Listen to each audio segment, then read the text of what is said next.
Então, agora sim, Aguinaldo, Fabiola, de Brasília. Vamos lá, como é que a gente consegue ajudar? O que está segurando vocês aí para a gente crescer aí? Bom, doutor Márcio, a gente está começando praticamente do zero mesmo, e a dificuldade maior está sendo assim, dar sequência para a coisa, né? Porque é tudo muito novo para a gente, apesar de eu ser da área de direito, tudo, ter advogado um pouco, mas eu passei minha vida profissional como servidor do judiciário. Então isso aqui, eu me aposentei tem 2 anos, é tudo novidade. A Vanessa ainda está trabalhando no judiciário e a Fabiola é de outra área, não da área de comunicação. E isso tudo está sendo uma novidade. Então a gente está se posicionando, tomando pé de tudo isso, dessa situação, e a gente está muito motivado. Só que dúvidas são muitas, né? Mas estamos bastante animados com essa oportunidade e queremos contar realmente com o apoio de vocês, né, para dar esses primeiros passos. São dúvidas que, para a maioria, acho que da turma, parece que é coisa assim, que é elementar, mas a gente está tendo um pouquinho de dificuldade, mas não é nada demais. Muita coisa já ficou esclarecida. Mas o que estava pegando um pouquinho agora é a questão assim da formatação dos contratos, algumas matrizes que ficaram assim meio difícil para a gente solucionar sozinho. Então seria mais ou menos isso aí que a gente queria ter o apoio de vocês mais de perto, né? Em verdade, a gente só chegou a implementar isso para nós por 2 vezes, tá? E mais outras 2 vezes também para aluno. Na maioria das vezes o cliente entende que ele não vai precisar daquilo. Tá? Por quê? Porque ele vai lá e monta a holding. Tá? Monta a holding. A holding pertence, eles são casados em comunhão parcial, comunhão universal de bens. Eles vão lá e montam a holding, fazem em nome de um só, e no mesmo ato eles já nomeiam os 2 como administradores. Mas isso no primeiro contrato de formação no de formação eles já nomeiam os 2 como administradores. Um é sócio e administrador, e o outro é só administrador. Para você ver, é uma coisinha assim pequena, mas a forma como você vai colocar isso no contrato. A dúvida seria basicamente essa aí, entendeu? Como dispor no contrato, né? Na maioria das vezes é mais simples fazer isso do que fazer o próprio condomínio. O condomínio ele vai ser mais útil quando você vai ter um prazo de duração maior dessa fase transitória. Tá entendendo? Quando essa fase transitória é muito breve, os bens já vão entrar ali imediatamente, tudo já vai ser transferido para os filhos. Não faz muito sentido você criar um subterfúgio para algo que é tão raso. Mas a figura do condomínio ela vai acabar sendo importante quando você tem um prazo aí maior e tudo, que pode até acontecer de alguém falecer no meio do caminho e tudo mais. Então é melhor você ter. Então o que você faz? Você faz o mesmo contrato, imagina um contrato de uma sociedade unipessoal. Quem é esse sócio único?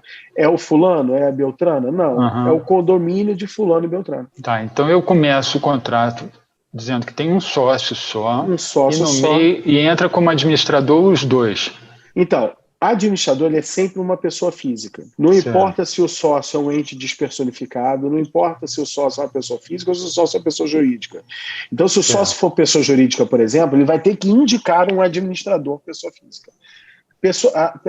Administrador de empresa é sempre uma pessoa física, sempre. Então, eles vão nomear, vão dizer ali, olha, o sócio único é o condomínio formado por fulano e beltrano. Aí, na parte da administração, fala assim, olha, são administradores respondendo com iguais poderes e tudo mais, tendo que assinar tudo junto, o fulano e a beltrano. O único detalhezinho é o seguinte, é uma exigência da lei. A lei diz o seguinte, quando existe um condomínio de cotas, esse condomínio tem que indicar qual desses condôminos representa o condomínio perante a sociedade. É algo completamente, como é um sócio só, representar eles entre eles, para eles mesmos, entendeu? Mas é um cumprimento da lei. Tá? Então você tem que dizer, olha, quem vai representar o condomínio perante a sociedade, nos termos da lei, é a pessoa tal. Só isso. Mas é uma representação que não existe, porque é o condomínio com ele mesmo, só tem ele de sócio. Uma coisa é o condomínio fazer parte de uma sociedade que tem 10 sócios. E aí quem é que vota naquela reunião de sócios? entendeu?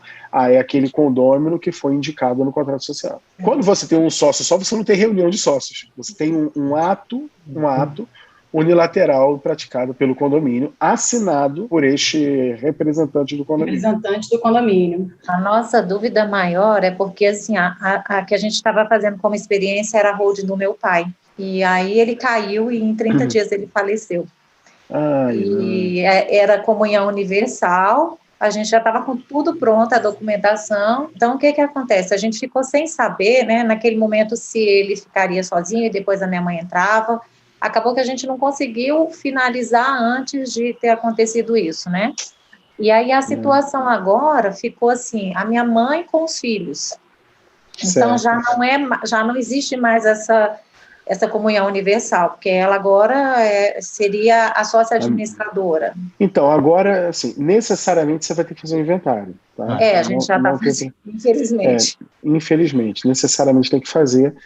Feito o inventário, você aí sim você monta a holding tendo como sócios a mãe e os filhos. E aí você nomeia ela como administradora, até para proteger a sua mãe. Nomeia sua mãe como administradora, como usufrutuária de tudo, entendeu? E ela, mesmo, estou pensando aqui na instituição do usufruto, mas não vai ter problema não, porque essa instituição de usufruto não é sobre bem imóvel, então não vai ter ITBI, também não enxergo, não tem que olhar só o ITCMD aí, se essa instituição de usufruto feita por vocês em favor dela pode gerar algum imposto. Se for gerar algum imposto, deixa fora essas do usufruto. Ela não tem que pagar esse imposto que é desnecessário. É porque ela está com Alzheimer. Ela sendo administradora. Não pode ser administradora. Não, ela está em grau inicial, ainda não tem uma interdição, mas não pode. Porque amanhã ou depois você vai precisar. Pois aí a gente nomeia algum dos filhos, num caso desse. Isso, nomeia um dos filhos, entendeu? Já pensando assim, quem seria o curador da mamãe? Seria o fulano, a Beltrano. Então, bota esse. Ou não, bota todos. Todos podem ser administradores. Todos os filhos, né? São 4 filhos. Então, mas só os filhos, podendo assinar sozinhos, entendeu? Sem a necessidade dela. Aí você já elimina a participação dela de qualquer ato decisório, porque se precisar e amanhã ou depois ela não tiver condições de assinar o próprio nome, alguma coisa assim. Eu fico pensando assim, qual vai ser a eficácia de repente, a gente abrir uma holding nessa situação, doutor? Se vai compensar mesmo, claro. Ou é melhor deixar... Quando vocês forem pagar a guia de TCMD agora, vocês vão dizer se vai compensar ou não da mãe dela. Ela vai ser sócia de toda forma, ela vai ser sócia e nós também vamos ser sócios, mas ela não vai ficar como administradora, né? Não, vai ser sócio só no primeiro passo. No primeiro momento. Logo depois ela vai doar. E aí que a gente tem que ver se nessa doação vai incidir o imposto de doação, seria isso? Não, nessa doação vai incidir o imposto de doação, vai incidir. O quanto vai incidir vai depender muito de qual modelo vocês vão adotar. Vamos adotar o modelo tradicional aqui no DF, tá tranquilo. Vamos adotar o modelo elegendo outro domicílio fiscal. Ou então não, vamos adotar o modelo elegendo aquelas figuras das 3 células, que é o que eu sugiro. Para mim, hoje, ela é mais eficaz que qualquer outra coisa. Mais complexo? Sim, mais complexo. Tá? Depois que você assimila e respira bem isso, fica tranquilo. Mais caro a manutenção?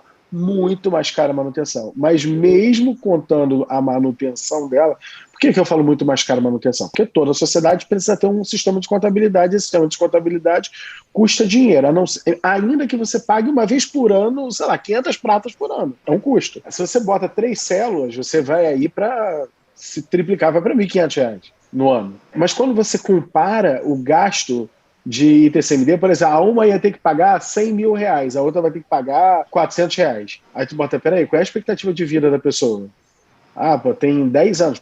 10 anos são R$1.500 expectativa de vida. São R$15 mil, dividido em 10 parcelas por ano. Entendeu? Então é um negócio que compensa muito mesmo tendo esse custo de manutenção. Então, hoje o campeão no nosso escritório está sendo o terceiro modelo. Tá? Vocês já estão fazendo ele? Sim, já estamos fazendo. Ele é mais complexo? Mais complexo. Mais difícil de conquistar o cliente. Então, aí que tá. mais difícil de conquistar o cliente, mais difícil de conquistar o cliente. Quando que fica mais fácil?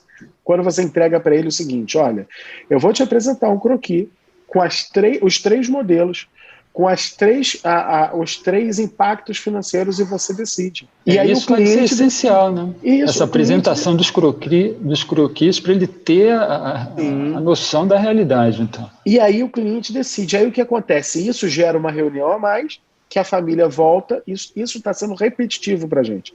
A família volta e fala assim, doutor, nós decidimos, para nós o mais viável é o terceiro caminho.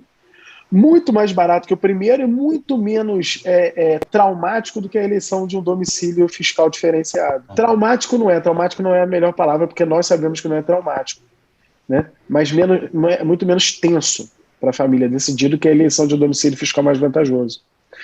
Então, quando ele bate o olho nos 2 modelos, ou de uma ponta ou da outra, ele vai direto para o terceiro. O que ele quer é mais esclarecimento. Aí é só você ir arrumando e esclarecendo para a pessoa como é que vai ser. Olha, está sendo campeão. Campeão, porque é muito, muito mais barato. Bom, a situação é essa então, doutor Márcio. Não tem muita coisa assim que a gente tem para levantar como dúvida nesse início agora. Seria basicamente a gente ter assim o rumo para tomar, né? Começar a criar ter tudo formatado aqui para apresentar para o cliente. Todo esse material. Com relação a essa questão da divulgação, né? Porque a gente até teve uma reunião com um pessoal da área de investimentos, né? Que queria começar a apresentar isso para os clientes deles. Mas eles querem que a gente tenha uma apresentação, um videozinho, um folder, alguma coisa do que é. E no curso a gente foi vendo que, assim, você não chega e fala o que é a holding, né? Você apresenta a solução para um problema, né? E mesmo nas mídias sociais.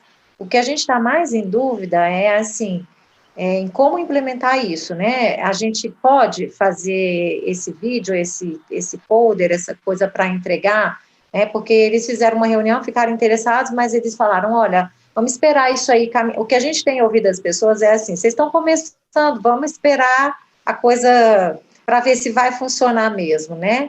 E até para fazer esse vídeo ou esse folder inicial, como a gente ainda está em início, eu fico, assim, sem saber o que a gente pode ou não colocar, né? Porque, assim, realmente a gente ainda não tem essa experiência para vender, né? Então, assim, nesse início, como que seria uma estratégia? Vamos lá, deixa eu te responder, então, por etapas aqui. Primeiro, você pode, sim, fazer essa apresentação.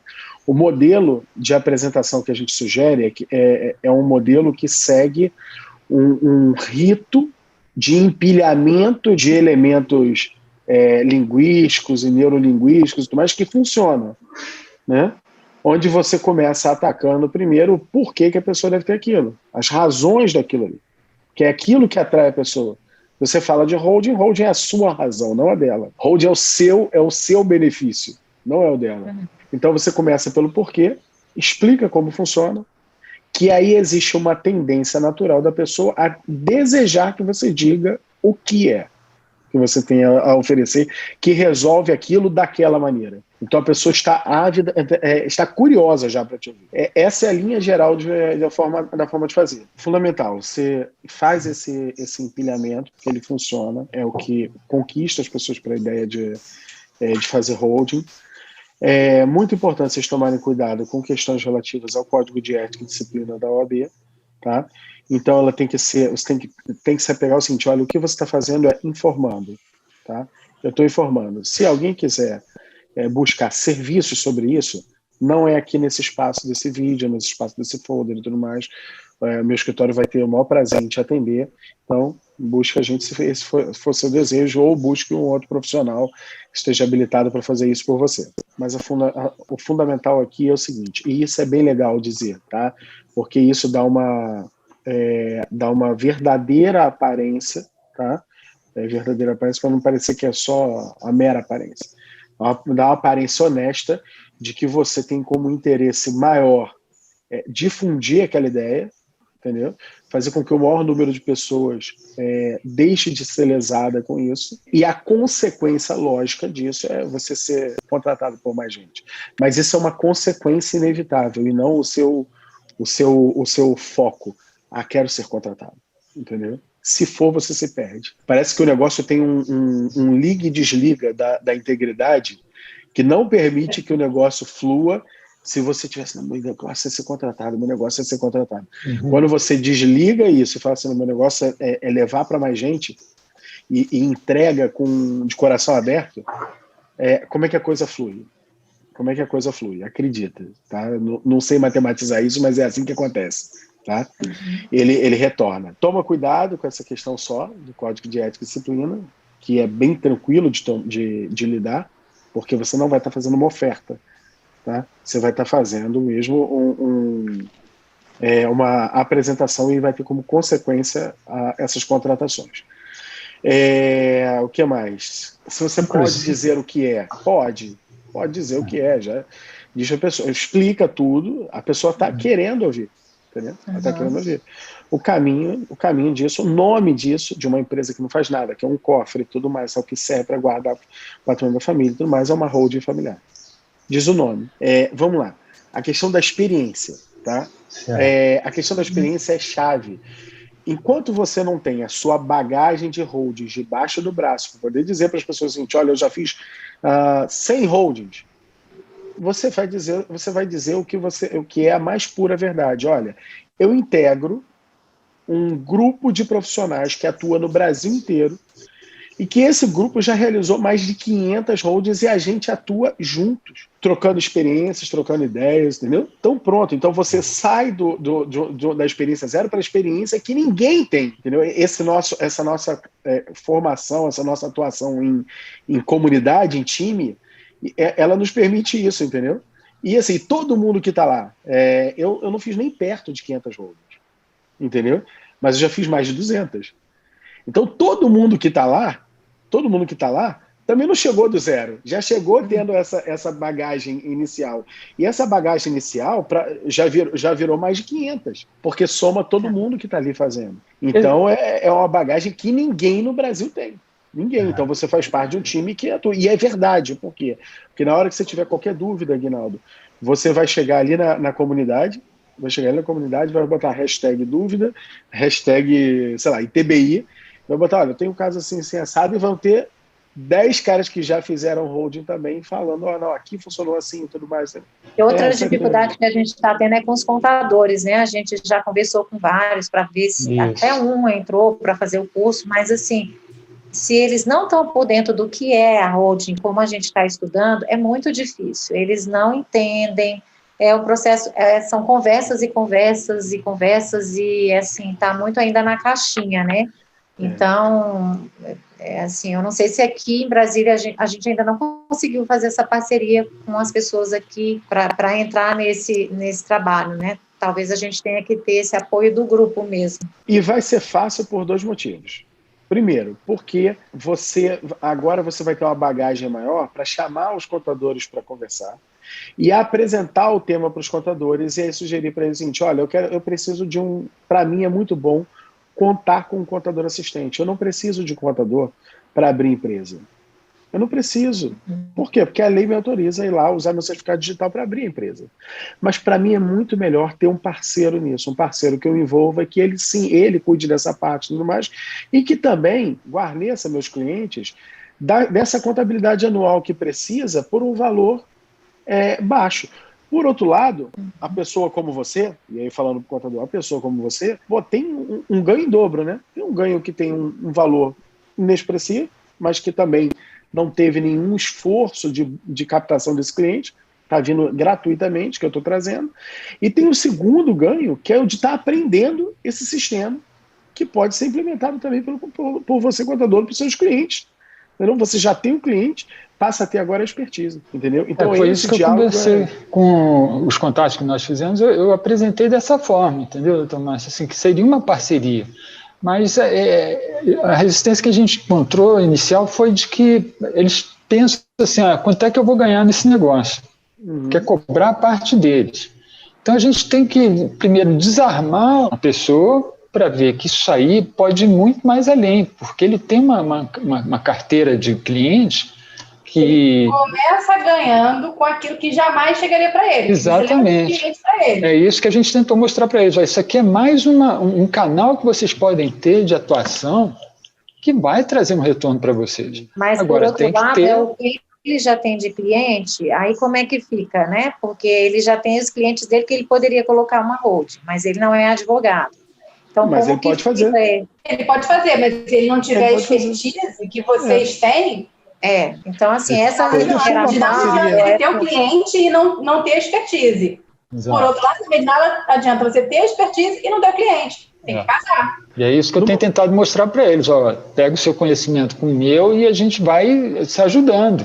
Vai todo mundo ficar bem aí. Mas e numa parceria inteligente, ele vai indicar o cliente dele para você fazer, entendeu? Para você fazer, e vai rachar contigo os honorários, ou vai ter uma parceria nos honorários, não sei. Mas ele vai, numa parceria inteligente, na hora que você pega, você vai encontrar, é inevitável, tá cheio de gente inteligente nesse mundo querendo fazer boas parcerias assim. Mas o que vocês acham, assim, em termos de dividir esse ganho, né, assim, porque a gente tem aquela planilha lá para precificar todo o serviço.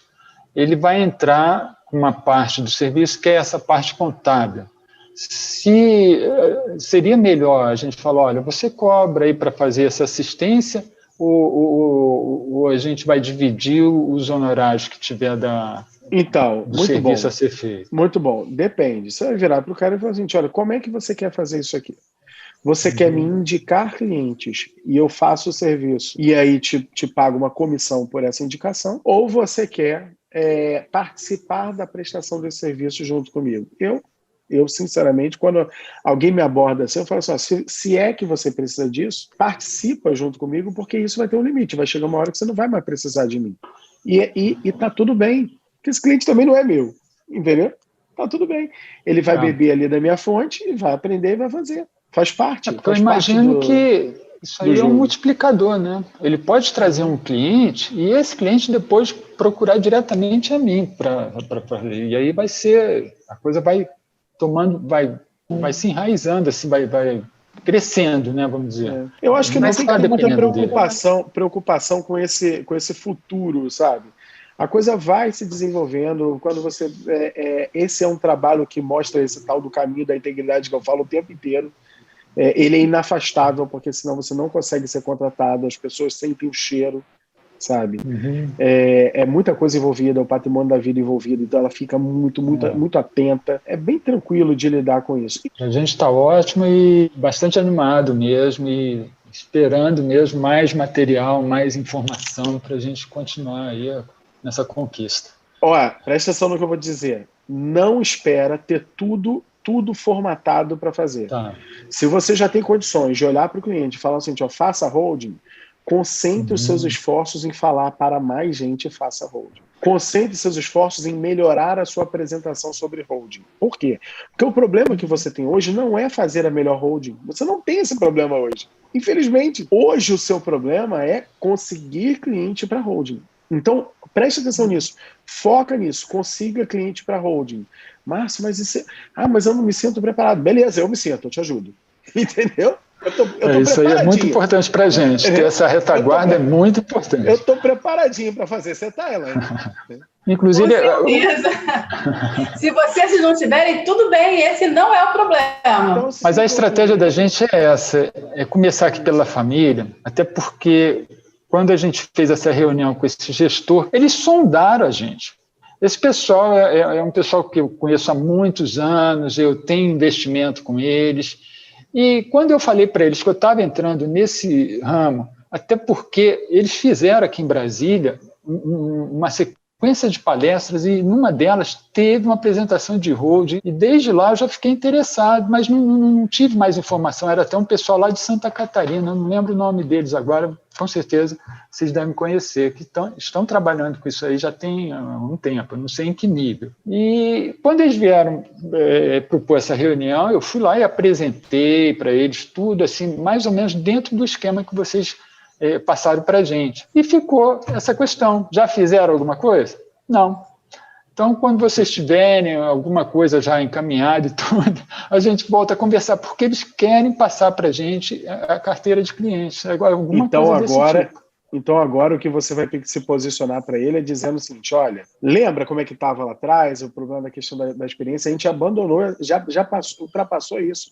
Por quê? Porque a gente hoje está organizado num time que esse time está produzindo as coisas juntas, entendeu?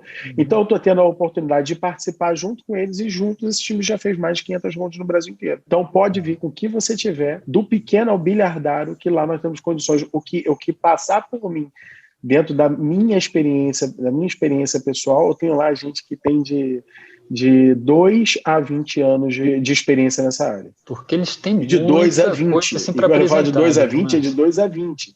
Márcio, mas assim, Márcio tem. E ela tem 12 anos de experiência. Como é que tem 12 a 20? Sim, nós temos um aluno com mais de 20 anos de experiência. Isso é importante mesmo, a gente saber que vai poder contar com vocês assim na hora que precisar, né? Beleza? Então foquem nisso, não foquem agora e falem assim, não, eu preciso estar 100% sabendo fazer hold para poder começar a fazer. Não, você precisa estar 100% captando o cliente. Porque quando você captar o cliente, aí você passa a ter um novo problema, ou problema bom de resolver. Fazer o melhor trabalho para ele, tá bom? Doutor Márcio, agradeço então a atenção de vocês, tá? E é bastante confortante essa conversa que a gente teve aqui para a gente saber realmente que está com essa retaguarda aí para a gente dar continuidade nessa caminhada nova aí, que eu acho que vai ser muito bom para todos nós. Pode contar com a gente. Pode contar com a gente. E o lance é você não parar. Não, foca, isso aí sem dúvida. Foca e vai. A gente sempre acha que não está preparado o suficiente para qualquer coisa. Até para casar, gente. Até para casar. Você não está preparado, mas depois vai.